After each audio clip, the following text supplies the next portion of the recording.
ডেকে লাও রাসূলুল্লাহ রওজা পাকের কিনারে। আমি সহিতে পারি না বিরহ জ্বালা, ডাকি অদম তোমারে।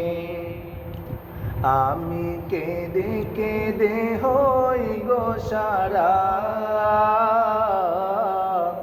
ধন্য করো আমারে।